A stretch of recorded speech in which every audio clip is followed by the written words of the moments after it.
짙푸른 남태평양을 수놓듯 300여 개의 크고 작은 섬들로 이루어진 나라 피지. 그 중에서도 제일 큰 섬 비티레부에 위치한 제1의 항구 수바항은 피지의 관문으로 매우 중요합니다. 그런데 자세히 보면 수바항의 풍경이 뭔가 좀 특이한데요. 정박해 있는 선박들 대부분이 중국의 국기 오성 홍기를 휘날리고 있습니다.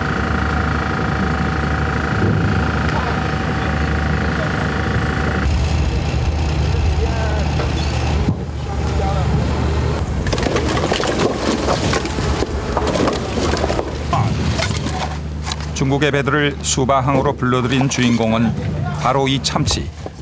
바다의 금맥이라 불릴 정도로 값비싼 참치를 잡기 위해 남태평양으로 몰려든 선박들이 수바항을 거점 항구로 택하면서 중국 선박들이 빠른 속도로 증가하고 있습니다.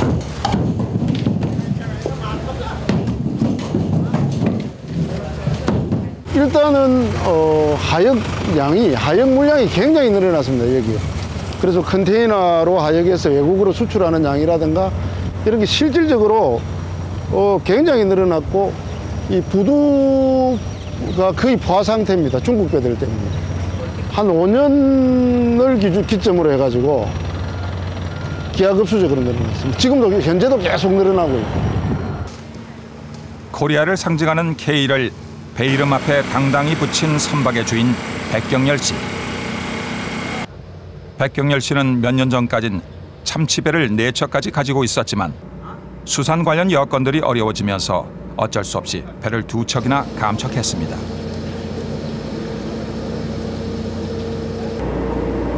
여기 고기가 미끼를 끼가지고 넣으면은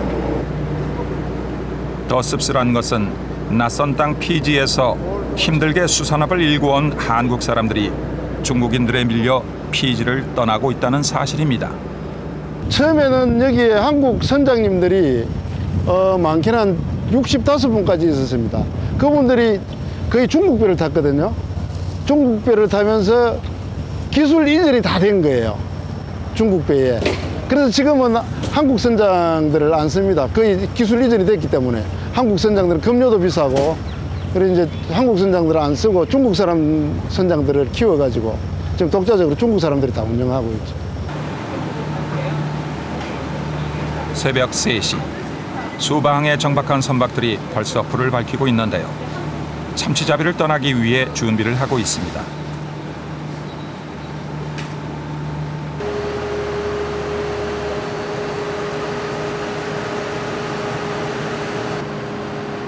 깜깜한 어둠을 헤치고 드디어 한 척의 배가 수바항을 출항합니다.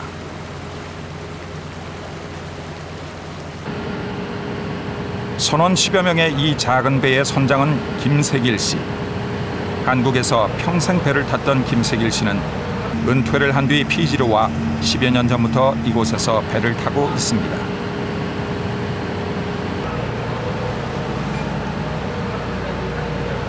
평소에는 여기서 하루 정도 24시간 하루 정도 나가서 작업을 할 수 있고 이제 먼 거리는 이틀을 나가서 작업할 수 있고.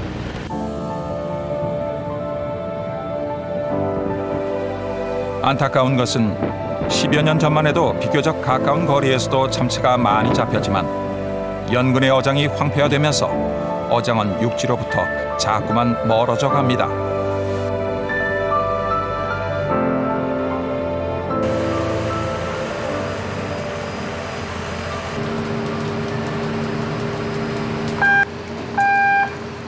하루를 꼬박 달려 도착한 참치 어장. 드디어 낚싯줄을 풀기 시작합니다. 연승어법으로 참치를 잡는 이 배의 낚싯줄은 무려 10km. 일정한 간격으로 미끼를 달아 낚싯줄을 푸는 데 걸리는 시간만 6시간 정도입니다.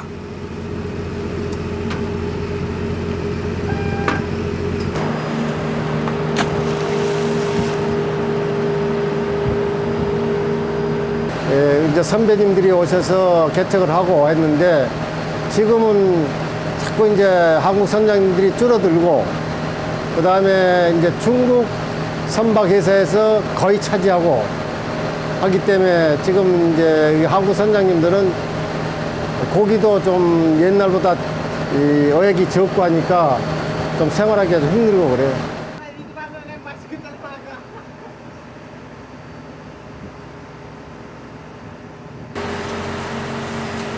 참치잡이는 끊임없는 기다림의 연속입니다. 10km에 달하는 그물을 내리고 나면 고기가 미끼를 물기를 또 기다려야 합니다. 한번 출항을 하면 한 달에서 2달 정도 오로지 바다 위에서 생활을 해야 합니다.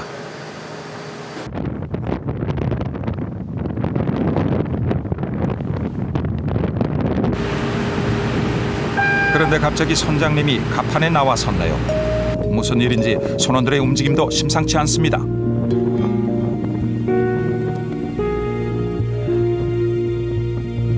돌고래떼가 나타난 것입니다. 돌고래떼가 나타나면 참치떼가 다 도망을 가기 때문에 걱정이 이만저만이 아닙니다. 시위하듯 배 주위를 몇 바퀴 돌다가 사라져서 천만다행입니다.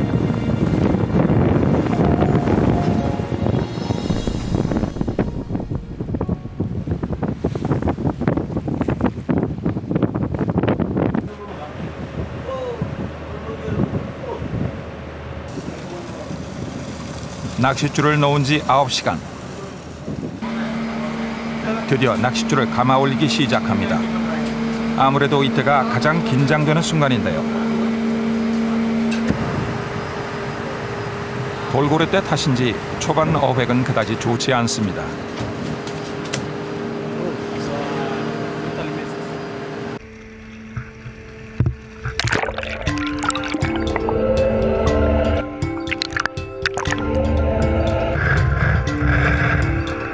드디어 반가운 얼굴을 내미는 참치들.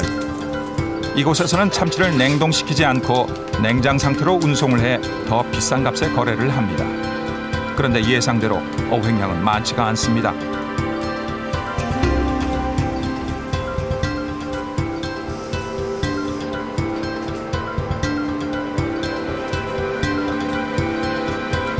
중국 배가 대거 등장한 이후 남태평양에서 참치 조업은 갈수록 어려워지고 있습니다.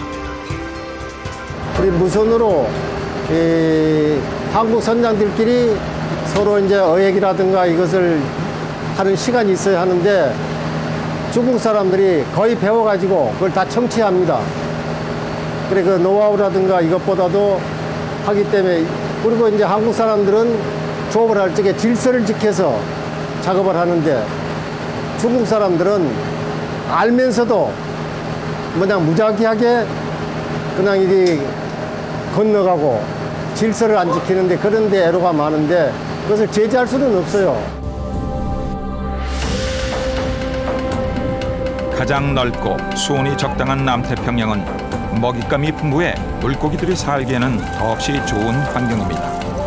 전 세계 수산물의 20%를 생산하는 그야말로 수산자원의 보고인 셈인데요. 특히 고급 어종 참치의 경우는 전 세계 생산량의 60%가 이곳에서 잡히는 말 그대로 황금 어장입니다.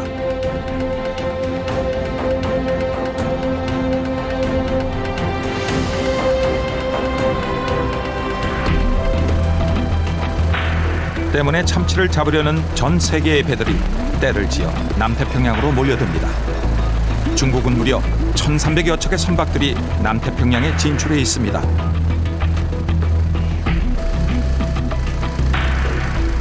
상황이 이렇다 보니 문제가 되는 것은 불법 어업.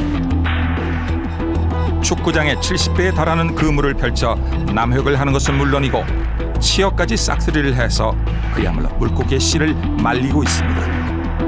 이로 인해 남태평양의 참치 개체수는 급격히 감소하고 있습니다.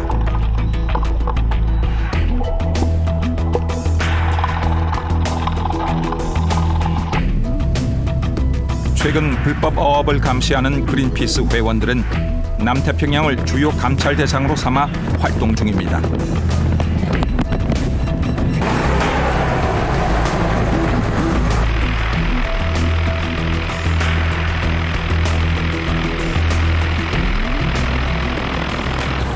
Greenpeace works to find and expose what's going on in the high seas and to campaign for more sustainable fisheries. And right now we're here in the Pacific with our flagship, the Rainbow Warrior, to show what's happening in the region's out-of-control tuna fisheries. 그런데 피지에서 중국인들이 맹활약 중인 것은 비단 바다뿐만이 아닙니다.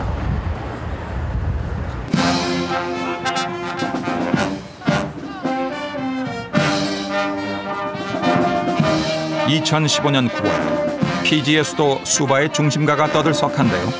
도로 중심을 활보하는 이들은 중국인들입니다.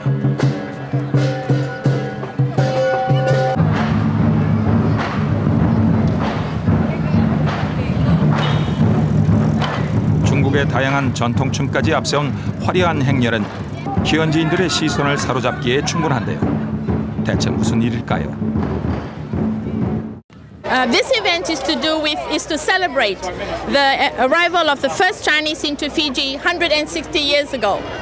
So with this event, we've got all the different Chinese groups, like from China, where they come from, Tung Kun, Kai Ping, Hoi San, all the different groups, and also the other generations that have been born here in Fiji.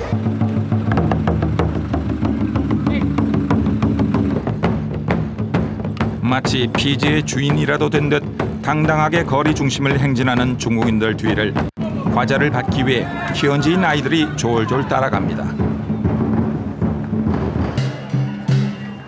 피지에서 중국인들의 입지가 얼마나 커졌는지를 새삼 느끼게 하는 풍경입니다.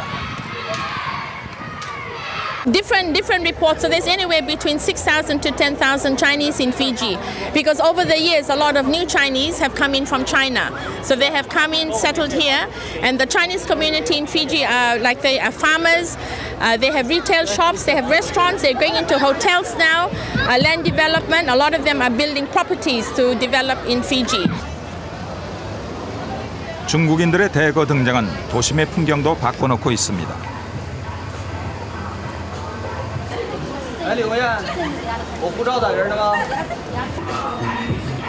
따로 차이나타운이 조성된 것도 아니지만 곳곳에 중국 간판들과 중국인들이 쉽게 눈에 띕니다.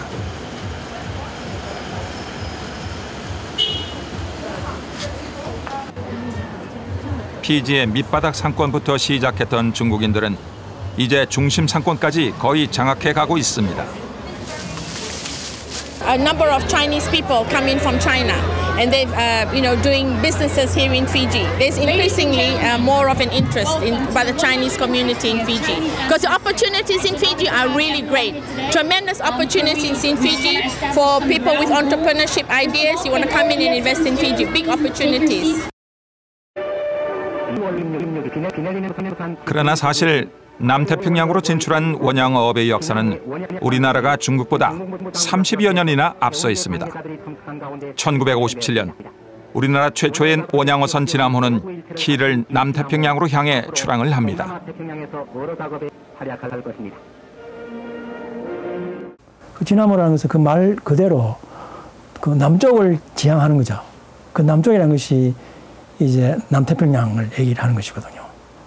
그래서 그 당시에 한국에서 남태평양을 간다는 것이 하나의 국가의 큰 염원이 이제 들어있는 거죠. 그게 뭐냐면은 이제 고기를 잡아가지고 우리가 돈을 버는 것이 아니고 외화를 벌여야 되겠다 하는 그 뜻이에요. 가난 탈출이라는 국민의 염원을 안고 출발한 진암호는 108일 만에 어획에 성공합니다. 감격한 선원들은 첫 어획한 세치를 대통령에게 보냈고 대통령은 주한 대사들을 초청해 최초의 원양 어획물을 자랑할 정도였습니다.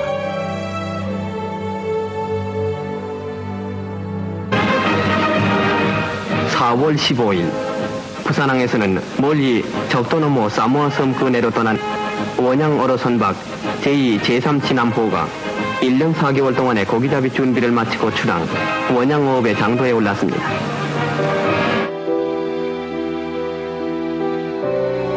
그러나 도전과 개척 정신만으로 맞닥뜨리기에 바다는 결코 만만하지 않았습니다. 원양 개척의 역사는 바다의 제물이 된 수많은 원양 어선들의 희생 위에 씌어졌습니다.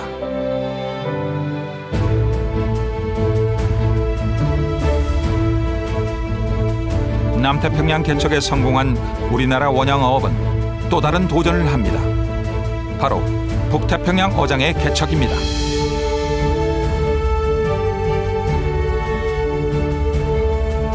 거칠고 험하기로 악명 높은 북태평양.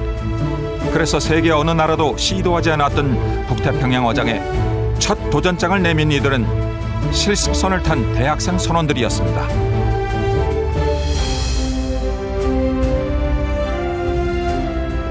그게 아주 기후 변화가 아주 심하고 굉장히 그 어업으로서는 그 굉장히 조건이 그 안 좋은 어장이죠. 근데 고기는 많으니까. 그래서 우리가 사실은 그때 부산에서 그 대학 그 실습선을 타고 북양으로 사실은 가서 그 세계적으로 처음 명태 잡기 위해서 그물을 던진 사람이 한국 사람이에요. 그것도 여기 부영대학 쪽 그 실습선이 가서 그렇게 개척을 한 거죠. 그걸 개척해서 우리가 돈을 얼마나 벌었습니까? 1985년도까지. 실제 1971년을 기준으로 보면 원양어업으로 벌어들인 돈은 전체 수출량의 5%가 넘는데요. 지금의 자동차 수출로 벌어들인 비중과 맞먹을 정도니 대단한 것입니다. 예, 1961년도 이후 61년도부터 60년대부터 70년대 그때 원양업이 급성장을 합니다. 그러니까 원양업이 가장 선박이 많을 때가 850척까지 있었습니다. 그게 1976년도가 가장 선박이 많을 때였어요. 그러니까 그 원양업이 850까지 될 때까지의 그 성장을 하면서의 지금 계산해 보면은 그 우리 원양어에서 어획량이 한 100만 톤, 110만 톤 이렇게 됐었죠. 그러면서 이제 그게 부산 경제에 도움을 되고 우리나라 수출에 기여하고 이렇게 해왔던 게 이제 그때가 우리 원양업의 가장 전성기라고들 이 얘기를 하죠.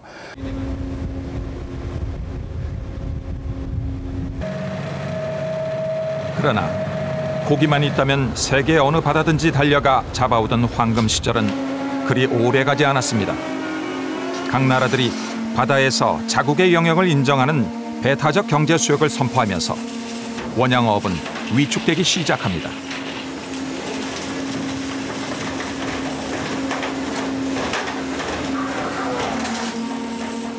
그런 호황을 누렸던 어장이 결국 1970년대 이제 배타적 경제 수역, 그 2지 선포를 통해서 위축이 됐어요. 그 후에 자원을 가지고 있던 개도국들이 점점 자원에 대한 인식이 높아지면서 더욱더 어려운 상황에 처했어요. 아주 좀 위기에 와 있는 거죠.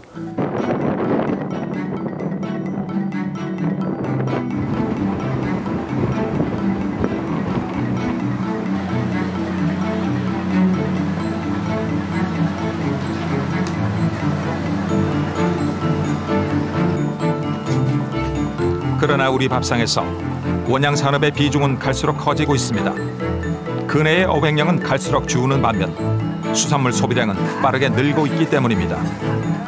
실제로 원양 생선이 아니면 차례상을 차리기도 쉽지 않은 게 현실입니다.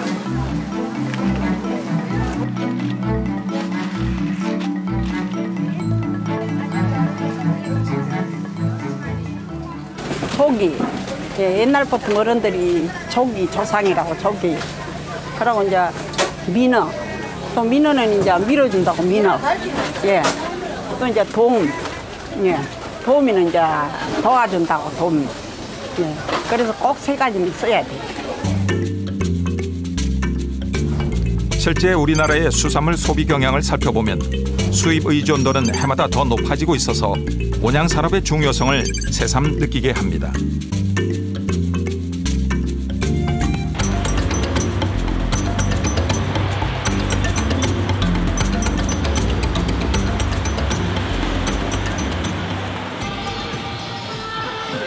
이런 상황에서 또 하나의 변수로 떠오른 것이 중국입니다. 가파른 경제 성장을 거듭하면서 중국 사람들이 더 이상 배를 채우는 음식이 아니라 몸에 좋은 음식을 찾기 시작한 것입니다.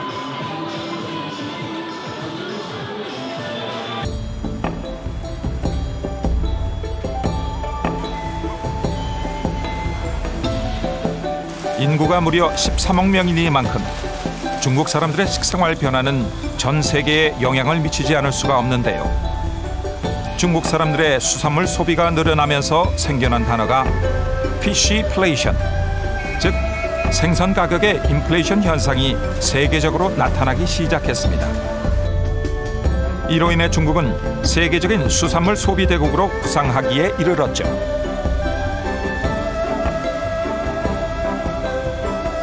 中国经济成长意味着中国老百姓的这个生活水平提高，然后他们手中拥有的这个金钱这个财政能力更强，然后呢也能够让他们转变一种更健康的生活方式。很多中国人认为这个新鲜的这个海洋产品渔业能够给他们这个健康，对他们健康是有好处的，比如这个。深海很多中国人去购买深海鱼油去吃这种三文鱼然后中国的这个大量的这个消费者也购买这个来自北美产的这个龙虾，还有来自北欧国家的这个三文鱼销量在中国是非常大的。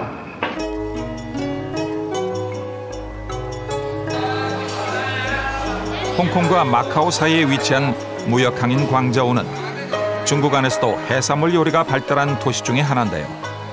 바로 이곳에 있는 이 수산물 전문 식당은 아시아에서 가장 큰 식당이라고 합니다.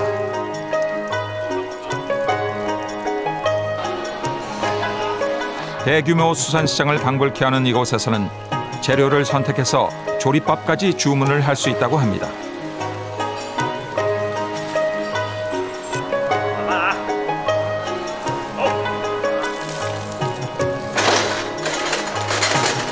移民新村呢是一个专门从事餐饮、娱乐那个行业的海鲜酒楼。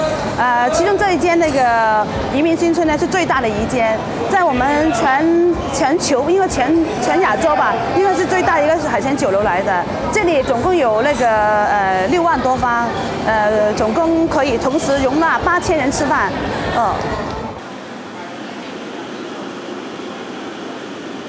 8천여 명의 손님을 동시에 수용할 수 있는 만큼 주방의 규모도 어마어마한데요.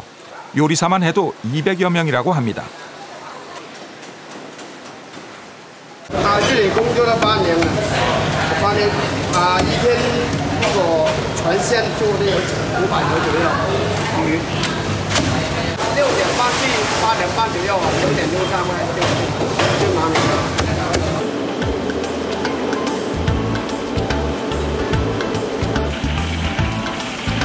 광저우의 요리는 중국의 4대 요리 중 하나로 손꼽히는 광동 요리에 포함되는데요. 일찍 개항해 외국인들이 많이 사는 덕분에 중국 전통 스타일과 서구풍의 스타일이 융합해 더 다양한 요리를 만들어냈다고 합니다. 덕분에 이 식당은 1년 내내 많은 손님들로 붐빈다고 합니다. 이런 규모의 식당이 3층까지 있을 뿐 아니라 광저우에만 6개의 분점이 있다고 하니 대단하죠.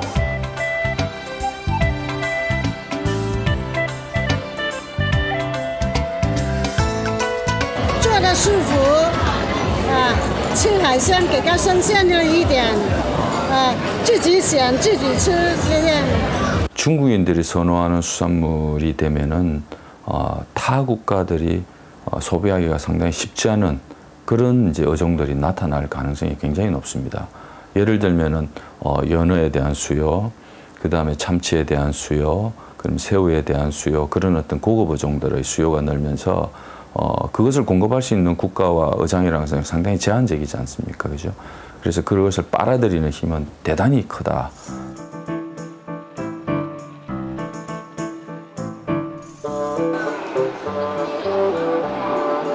수산물 소비가 늘어나면서 또 하나 증가하고 있는 것이 수산물 관련 박람회입니다. 박람회의 증가는 중국 수산업 성장의 척도를 보여주는 바로미터 중에 하나인데요. 수산물의 생산과 가공에 관련된 모든 기술과 제품들이 한자리에서 선을 보입니다.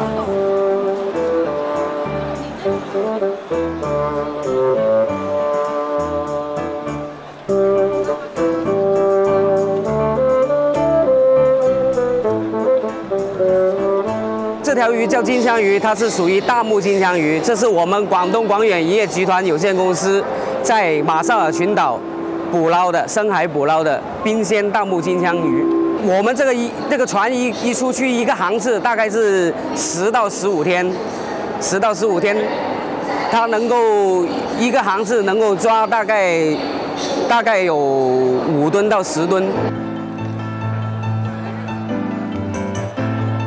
특히 최근 중국에서 소비가 급증하고 있는 것이 참치. 참치 소비 대국인 일본이 중국의 눈치를 살펴야 한다는 말까지 나올 정도인데 실제 지난 10년 새 중국 내에서의 참치 소비량은 30배나 증가했습니다.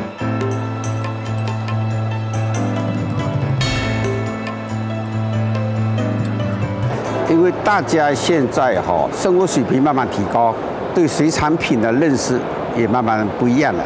那这个营养更好，随着水产品的消费量是逐年增加的，特别在经济发达的地方，增加量更明显。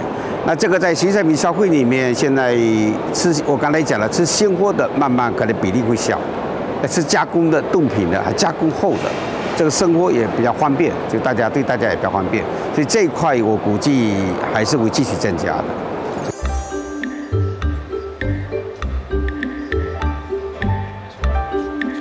13억의 인구를 가진 중국은 소비 시장으로는 더없이 매력적이죠. 때문에 중국에서 열리는 박람회에는 세계 각국들이 앞다퉈 참여하기를 원합니다. Well, one of the reasons why we are here is we want to promote our environment-friendly products to the whole world. Up to now, we have been dealing with mostly European and US parties, but we believe there is a lot of potential on the eastern side, and as well as on Asia. So actually, it's a little. I mean, we are just beginning. Because previously all our focus was on Europe. But now we are starting our marketing in Asia and China.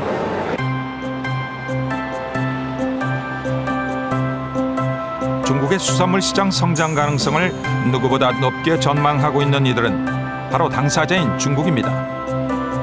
중국은 최근 원양 산업을 국가적인 프로젝트로 인식, 집중적인 투자를 하고 있습니다. 지난 2014년에는 푸저우에 원양어업 전용 부두를 만들었는데요.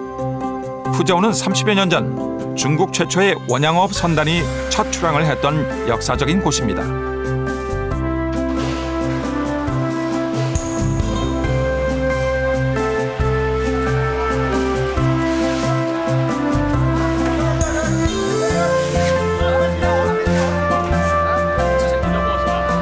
비단 부두 건설뿐만 아니라 조선업에도 막대한 투자를 하고 있습니다. 특히 신조 선박의 건설에 국가가 수백만 달러에 달하는 선박 보조금을 지급하면서 전 세계의 비난을 받기도 했습니다.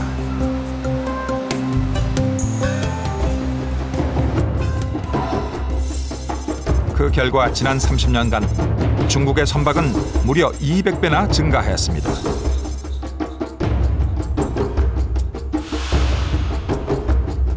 원양어업의 생산량도 꾸준한 증가세를 보이고 있습니다.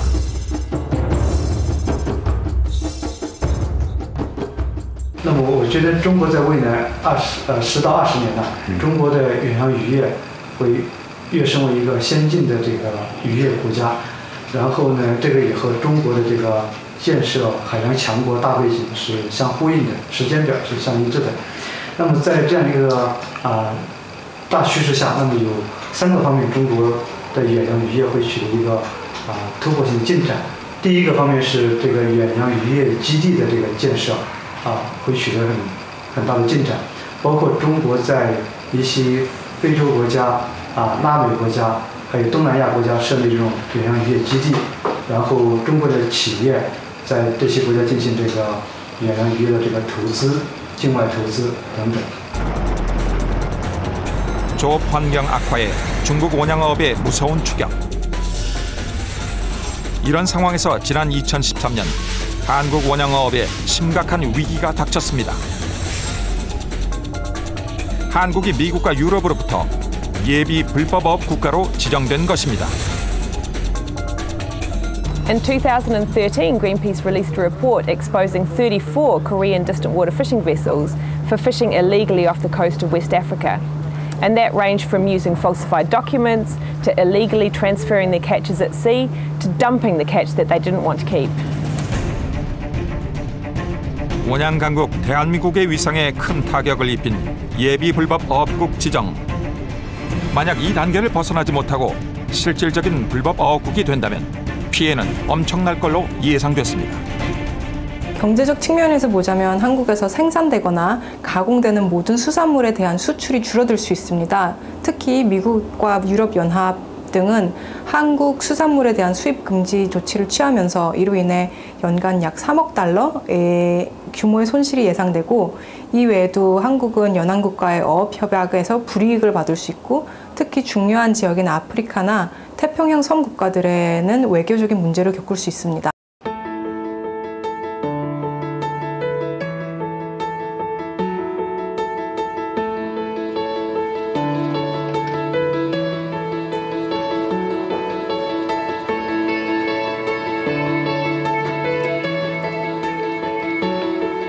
원양 산업의 큰 위기였던 예비 불법 어업국 지정을 극적으로 벗어나긴 했지만 진정한 원양 강국이 되려면 해결해야 할 숙제가 한두 가지가 아닙니다.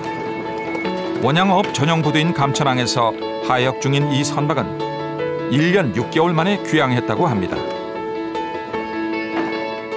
네, 저희 배가 2013년도 3월 12일 날 출항해서 태평양 남태평양에서 조업을 하고 솔로몬 제도 인근, 키리바시 제도 인근 그쪽 수역에서 조업을 하고 2015년 9월 20일 날 감천항에 입항했습니다.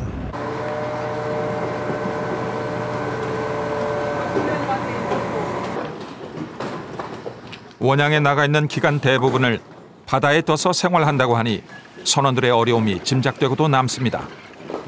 상황이 이렇다 보니 백이 있어야 탄다는 원양어선의 인기는 그야말로 옛말이 되고 말았습니다.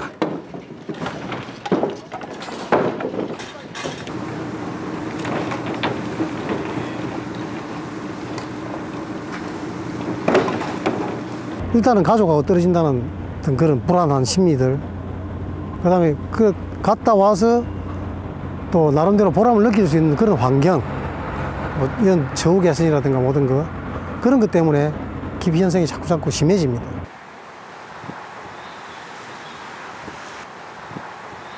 저희가 이제 로프 가지고 스플라이스 이런 현상은 교육기관에도 고스란히 반영됩니다. 로프를 연결할 때 우리나라 최초의 원양선원 교육기관이었던 한국해양수산연수원. 이거 왜 넣는 거예요? 일단 유동이 좋게 이게 위에서 이게 마모가 생기면 쇠가 깎이는데 그런 거를 이제 방지하기 위해서. 이곳에서도 치열한 경쟁률을 자랑하던 원양선원 양성 코스는 옛말이 되고 지금은 한 해 20여 명 정도만 외항어선 해기사 양성 교육을 받습니다. 손가락 다치는 경우가 굉장히 많으니까 그런 것들 조심해야 됩니다. 우수한 인재들이 우리 원양 산업에 진입할 수 있게끔 유인책이 필요하다고 봅니다. 그래서 유인책은 여러 가지가 있겠지만은 그런 인식의 전환을 하기 위해서 업계라든지 정부라든지 이런 학계에서 노력을 해야 될 것이고요. 그 다음에 원양어선에서의 소득은 그런 어획량이라든지 시장의 상황에 따라서 편차가 굉장히 큽니다.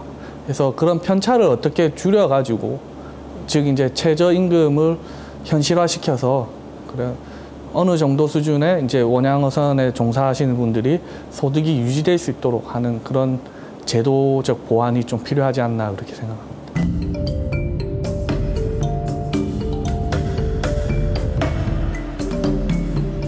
원양 산업의 발목을 잡는 또 하나의 문제는 노후 선박들.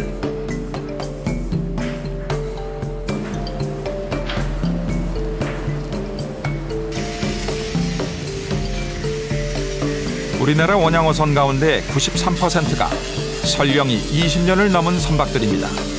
그나마 불법어업국 지정은 문제가 됐던 영세한 노후 선박들을 정리하는 계기가 되기도 했습니다. 가령 우리나라의 그 대서양 서부 아프리카 그러면 그 민어 잡고 하던 배들, 특히 부산에 그 많이 배들이 어획물들 들어왔던 그 배들을 우리 정부가 적극적인 노력으로 그 아이유에 해당될 수 있는 배들을 전부 감척을 했습니다. 그런 선박을 제하고 보니까 이제는 그러니까 이제 확실하게 할 수 있는 선박들이 지금 이제 남아 있는 겁니다.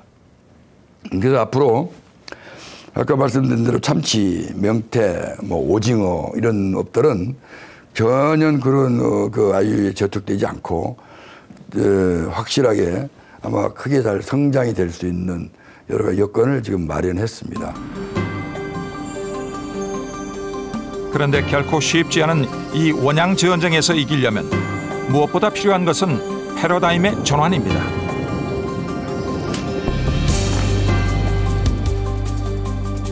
지난 2014년 중국의 국가주석 시진핑은 인구 80만의 작은 나라 피지를 방문했습니다. 시진핑의 방문은 태평양 도서국의 마음을 얻기 위한 각국의 물밑 경쟁이 치열한 시점에서 이루어진 정략적인 측면도 크지만 수산업에 미치는 영향도 무시할 수 없습니다.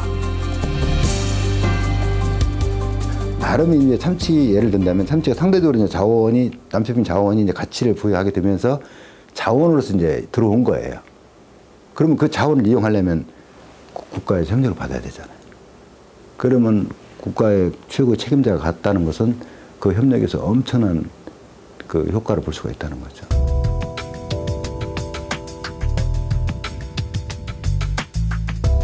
뿐만 아니라 중국은 이른바 차이나 머니를 쏟아부으며 물량 공세를 펼치고 있는데요. 피지의 수도 수바 인근의 한 택지에는 중국 건설회사가 깃발을 꽂고 산업공원 조성에 한창입니다. 이런 사업들은 대부분 중국 정부의 원조를 받아 이루어지는데요. 중국은 이미 10년 전부터 피지에 대규모 원조 사업을 벌이고 있습니다.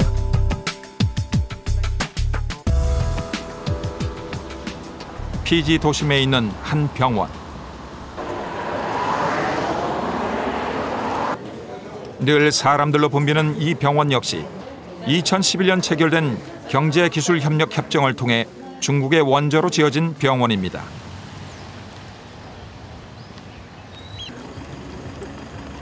피지 최고의 대학으로 꼽히는 남태평양 종합대학.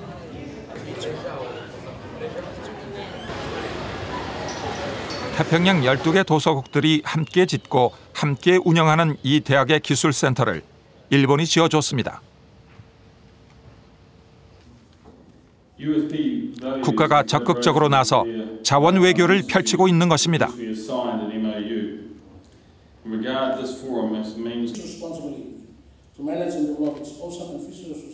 참치에 대한 면허를 파는 이 섬나라 입장에서도 자기들이 좀 살아야 되겠다, 생존을 해야 되겠다 싶으니까 이제 그 단순하게 이제 면허를 파는 거에 나가서 너희들도 국가 원조를 좀 해라, 우리 좀 지원을 해라, 우리가 필요한 것을 지원을 해달라 하는 식으로 이제 그 나라 정책들이 좀 바뀌어요. 바뀌면서 거기에 이제 이런 뭐 중국이라든지 일본이라든지 많이 이제 EU라든지 많은 원조 자금과 함께 이제 뭐 그렇게 이제 그 진출을 하거든요. 정부 차원에서도 우리 기업들이 좀 안정적으로 조업할 수 있는 그런 여건을 뭐 물량을 쏟아붓자는 것이 아니라 다른 방법으로 예컨대 그 사람들이 필요한 여러 가지 뭐 꼭 물자가 아니라 우리 프로그램이라든지 의료보건 프로그램이라든지 아니면 필요한 어떤 그 뭐 IT 장비라든지 시스템을 설치해주는 그렇게 어떤 우리의 강점들을 좀 충분히 활용을 해서 좀 지원을 해주는 정책으로 좀 가야 될 것 같습니다. 지난 5월 피지에서는 해양수산부가 주도한 해양수산협력 국제 컨퍼런스가 열렸습니다. 전망에 대한 설명도 드리고자 합니다. 이미 국제적으로 인정을 받은 대한민국의 앞선 해양 기술과 수산 경험의 노하우를 피지를 비롯한 남태평양 국가들에게 소개하고 지원하기 위한 것으로 우리 정부가 적극적인 수산 외교의 행보를 내딛는 첫걸음이었습니다.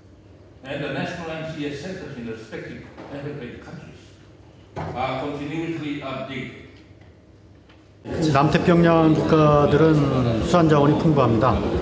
육지 면적은 작지만 예를 들어서 기리바시 같은 나라는 육지 면적이 뭐 우리나라 조그만 섬 정도에 불과하지만은 그 해양 면적은 미국의 이지의 2배 정도 될 정도로 엄청나게 넓은 그 바다의 면적을 관리하고 관할하고 있습니다. 그래서 그 안에 있는 그 수산 자원, 광물 자원이 엄청나기 때문에 이들 국가들하고 지금의 참치 자원 쿼타 받는 문제도 있을 뿐더러 앞으로 심해 자원 개발할 때도 무궁무진한 자원을 갖고 있기 때문에 피지 지역에서 해양수산업에 대해서 또 해양 자원 개발에 대해서 공동으로 여러 가지 행사를 개최함으로써 미래의 자원을 확보하는데 굉장히 큰 역할을 할 것이다 하는 것을 말씀드리고 싶습니다.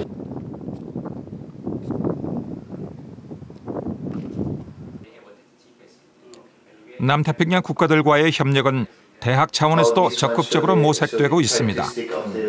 부산의 한 대학은 남태평양 연안국가 솔로몬 제도의 국립대학에 수산 관련 학부를 개설하고 수산기술 이전을 지원하는 협력을 추진하고 있습니다.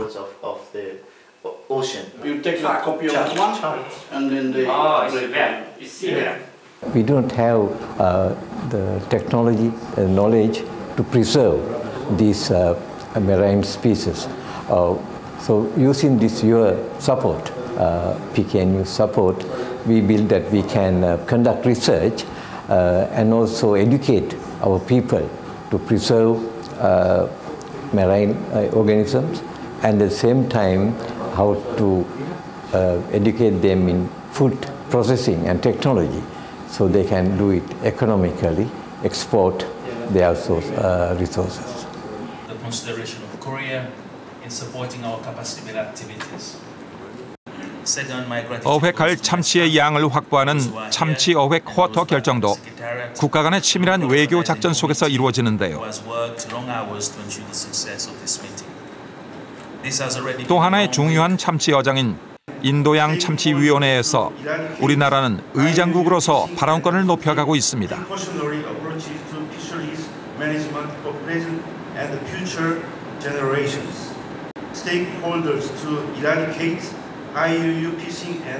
인도양 참치위원회는 전 세계 그 5대 참치기구 중에 하나입니다. 근데 특히 다른 4대 참치기구는 쿼터가 설정돼 있어요. 근데 이 참치기구는 쿼터가 설정돼 있지 않기 때문에 우리가 더 많이 그 자원을 확보할 수 있는 거죠. 그래서 이번 회의를 통해서 양자회의도 하고 다자회의를 통해 가지고 그 연안국이 이복할 수 있는 그런 협의를 하려고 합니다. 그렇게 되면은 우리가 현재 19,000톤 정도로 매년 확보하고 있는데 이걸 몇만 톤 더 올릴 수 있을 것으로 예상됩니다.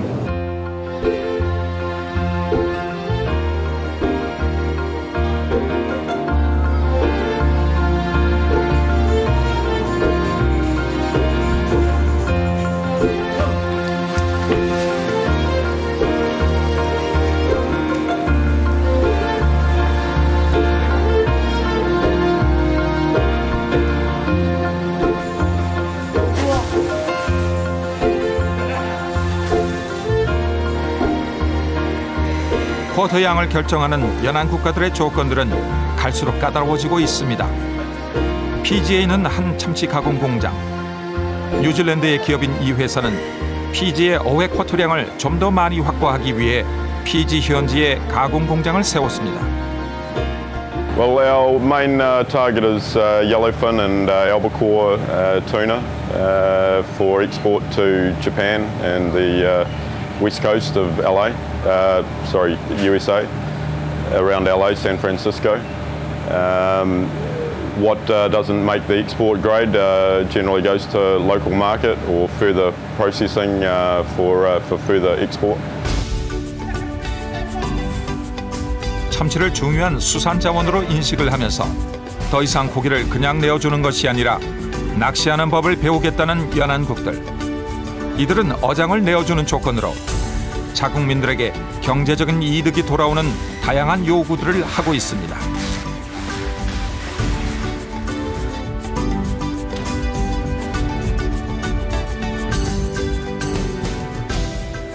단순한 원양어업이라는 단순 어루업으로 한정시킨 원양어업은 앞으로 비전이 좀 없다.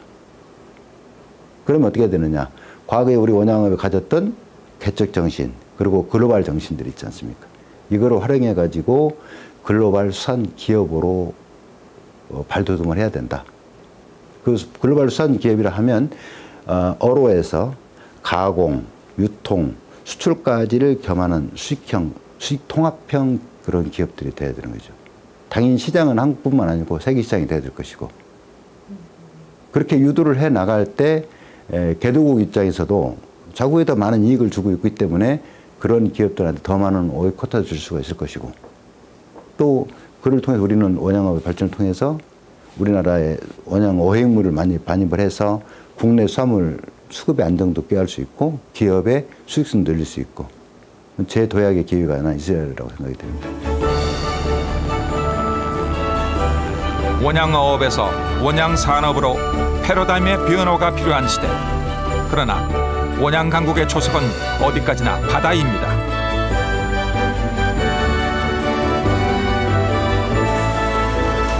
소리 없는 전쟁이 벌어지는 원양을 우리가 포기할 수 없는 이유입니다.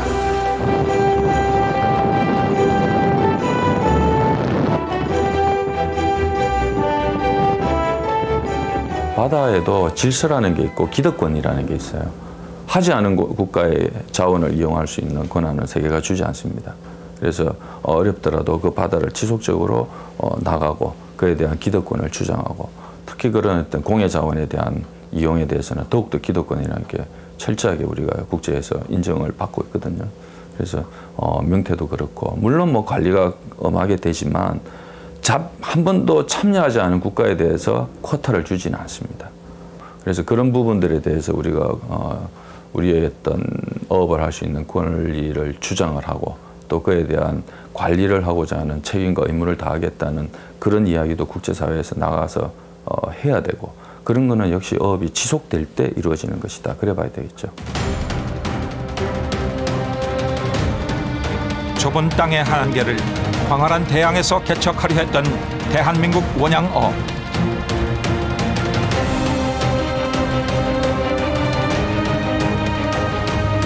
그러나 미래의 자원 보고 어장을 지키려는 책임과 노력을 기울이라는 국제사회의 엄중한 경고는 결코 잊어서는 안 될 것입니다.